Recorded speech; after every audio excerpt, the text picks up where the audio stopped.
oil pan out. There she is. Good and filthy.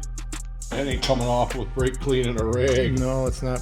Brennan pointed out this side may be a little bit worse. Just a little. Worse for wear. That's how the gasket came apart. It's got a nice ring to it.